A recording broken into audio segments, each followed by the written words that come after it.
Doctor എനിക്ക് കുറച്ച് നാളായിട്ട് ഉറങ്ങാനൊക്കെ ഭയങ്കര ബുദ്ധിമുട്ട്, തീരെ ഉറക്കമില്ല. എവിടെ വർക്ക് ചെയ്യുന്നത്? ഞാൻ IT ഫീൽഡാണ്. ഓ സ്വാഭാവികം. ഡോക്ടർ, ഇവക്ക് എന്താണ് സുഖം? വേറെ കുഴപ്പമൊന്നുമില്ല, സ്ട്രെസ് കുറച്ച് കൂടുതലാണേ. അത് സ്ട്രെസ് എടുക്കാതെ നോക്കിയാൽ മതി. അത് ഡോക്ടർ ജോലിയുടെ. നീയൊന്നും പറയണ്ട, ഞാൻ പറഞ്ഞോളാം. എന്റെ പൊന്നു ഡോക്ടർ, ഇത് തന്നെയാണ് ഞാനും പറഞ്ഞത്. ഞാൻ പറഞ്ഞു എന്റെ നാവിലെ വെള്ളം പറ്റും.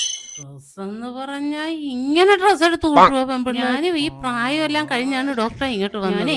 എന്റെ ആംഗ്ലയുടെ ഡ്രസ് കിട്ടോണ്ടാണ് കോളേജിലൊക്കെ പോയിക്കൊണ്ടിരുന്നത്. ഇങ്ങനെയുണ്ടാ ഇങ്ങോട്ട് പോകുന്നപ്പോ എടുത്ത പുതിയത് തന്നെ എടുത്തിട്ടിരിക്കുന്നു. ഇങ്ങനെ ഡ്രസ് എടുക്കുക അപ്പൊ എന്താടി ഇത്? നീയൊന്നും ഉണ്ടായിരിക്കടി. ഈ ഡ്രസ് എടുത്ത് കൂട്ടി കാശ് പോകാനുള്ള ടെൻഷനാണ് ഡോക്ടർ ഈ കൊച്ചിന് ഉറക്കമില്ലാതിരിക്കുന്നത്. അയ്യോ ഡ്രസ് അല്ല, സ്ട്രെസ്, അതായത് ടെൻഷൻ കൂട്ടായിരുന്നു, അതാണ് പറഞ്ഞത്. ഇല്ല മക്കളെ, പെൻഷൻ കിട്ടാനൊന്നും ആയിട്ടില്ല. അടുത്ത വർഷമേ കിട്ടുള്ളൂ. 59 ആയിട്ടുള്ളൂ. അടുത്ത വർഷം 60 ആവും. അപ്പൊ എനിക്ക് പെൻഷൻ കിട്ടും.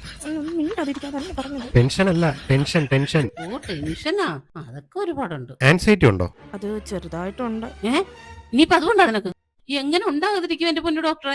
ഈ ബേക്കറി സാധനം അല്ലേ ഈ പെണ്ണ് വലിച്ചു കയറ്റുന്നത് മുഴുവൻ. ഒരു തുള്ളി കഞ്ഞും പറ്റി ഉറക്കല ഈ പെണ്ണ്. എനിക്ക് നേരത്തെ പറഞ്ഞിരുന്നെങ്കിൽ ഞാൻ ആ വീട്ടിൽ വെച്ച് ആ ജെലുസിലെടുത്ത് കുലുക്കി നിന്റെ വായിലൊരു ശരിയല്ല. അമ്മച്ചി ഇതെന്തോ പറയണേ? അല്ല അസിഡിറ്റി അല്ലേ ഈ പറഞ്ഞത്? ഗ്യാസ് എപ്പോഴും ഫുൾ ടൈം കഴിക്കുന്നത് ബേക്കറി സാധനങ്ങളാണ്. പിന്നെ എങ്ങനെ ഇത് വരാതിരിക്കും? അമ്മയ്ക്ക് ചെറിയ കേൾവി പ്രശ്നമുണ്ട് ഡോക്ടർ, അതിന്റെ അഹങ്കാരമൊന്നും തീരെയില്ല കേട്ടോ. സോറി. പിന്നെ OCD എന്തെങ്കിലും ഉണ്ടോ? OCD ഉണ്ട്. അതൊന്നും ഈ പെണ്ണ് കാണത്തൊന്നുമില്ല. ഈ പെണ്ണ് ഏത് സമയവും 24 മണിക്കൂറും ഫോണും കിടന്നാപ്പം കുത്തിക്കൊണ്ടിരിപ്പാണ് ജോലി. ഉണ്ട്, ഞങ്ങളുടെ കല്യാണ സൈഡി ഉണ്ട്. അത് മതിയാ ഡോക്ടറിനെ? ഒന്ന് മിണ്ടാതിരിക്കുമ്പോ ഡോക്ടറോട് പറയണ്ടേ കാര്യം എന്താണ്? ഇല്ല ഡോക്ടർ ഇല്ല. BPD സിംറ്റംസ് ഉണ്ടെന്ന് തോന്നുന്നു കേട്ടോ. അടുത്ത സെക്ഷനിൽ നോക്കാം. ഓ ഇപ്പൊ ഇതുവായാ? അതെങ്ങനെയാണ് ഉണ്ടാകാതിരിക്കുന്നത്? അവക്കൊരു ഇച്ചിരി ചോറ് തിന്നണമെന്നുണ്ടെങ്കിൽ അച്ചാറും പപ്പടവും പൊരഞ്ഞിട്ട് കുറെ ഉപ്പും കൂടി ഇട്ട് ഇപ്പൊ മതിയായ നിനക്ക്? ഇപ്പൊ BP ആയ ചെറു പ്രായത്തില് പിന്നെന്താണ്? അത് വിട്. മനസ്സിലെന്തെങ്കിലും പ്രശ്നം ഉണ്ടെങ്കിൽ അത് ആരുടെ ഷെയർ ചെയ്യണം കേട്ടോ. അല്ലെങ്കിൽ അത് അടക്കി വെച്ചുകൊണ്ടിരുന്ന ഡിപ്രഷൻ ആയി. ഇത് പ്രശ്നമാകുന്ന പ്രശ്നം തീർക്കാൻ ഡോക്ടറിന്റെ മുമ്പിൽ വന്നപ്പോഴത്തേക്കും പ്രശ്നമാകുന്ന ഡോക്ടർ പറയുന്നത്. എന്തൊരു തൊന്തരവാ. നമ്മ ഒരു കാര്യം ചെയ്യട്ടോ, ഒരു 5 മിനിറ്റ് ഒന്ന് പുറത്തേക്ക് കുട്ടിയോടൊന്ന് സംസാരിക്കട്ടെ.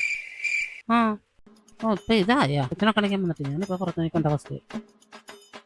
മരുന്നുകൊണ്ട് മാത്രം കാര്യമില്ല കേട്ടോ, പറ്റുമെങ്കിലും ഒന്ന് യോഗ കൊണ്ടൊന്ന് പോണേ. യോഗ അതെങ്ങനെ ജന്മം ചെയ്താ ഈ പെണ്ണ് വരുന്നില്ല? എല്ലാ ആഴ്ചയിലും ഞാൻ ഈ പെണ്ണിനെ വിളിക്കുന്നതാണ്, ഈ പെണ്ണ് വരത്തില്ല. അമ്മ യോഗയ്ക്ക് പോകണുണ്ടോ? ഉണ്ട്, ഈ ആഴ്ച ഉണ്ട്. ഈ ഞായറാഴ്ചയാണ് എന്റെ ചേച്ചിയുടെ വീട്ടിൽ വെച്ചാണ് കുടുംബയോഗം നടക്കുന്നത്. പക്ഷെ ഈ പെണ്ണ് വരികയല്ല. ഈ പെണ്ണ് ഈ കുടുംബക്കാരുമായിട്ട് മിണ്ടിയും പറഞ്ഞിരിക്കുന്നത് ഇഷ്ടമല്ല. അതെങ്ങനെയാണ്? ഇച്ചിരി സന്തോഷം കിട്ടുമ്പോൾ നമ്മുടെ മനസ്സിലൊക്കെ ഒരു സുഖം കിട്ടുകയില്ല. അത് ഇവക്ക് ഇഷ്ടപ്പെടുക. അത് അവിടെ നിന്നും പോയി. അമ്മ അവിടെ തന്നെ നിന്നോട്ടാ. ഓ ശരി.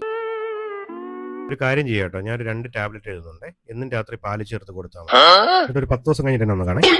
കൊടുക്കാനോ? അപ്പൊ ഞാൻ കഴിക്കണ്ടേ? താമരൊന്നും കഴിക്കണ്ട. എനിക്ക് മനസ്സിലായിടത്തോളം ആ പുറത്തേക്ക് നോക്കണം പ്രശ്നം. ആ ഈച്ച ചിറകിട്ടടിക്കുമ്പോൾ സംസാരം നിർത്തിയാൽ തന്നെ തന്റെ പകുതി പ്രശ്നം തീരും. താനെന്തായാലും ഈ മരുന്ന് അമ്മയ്ക്ക് ഇലക്കി കൊടുക്കും. എന്നിട്ട് ഒരു 10 ദിവസം കഴിഞ്ഞിട്ട് എന്റെ അടുത്ത് വിവരം പറയും. എന്നിട്ട് തീരുമാനിക്കാൻ തനിക്ക് ട്രീറ്റ്മെന്റ് വേണോ.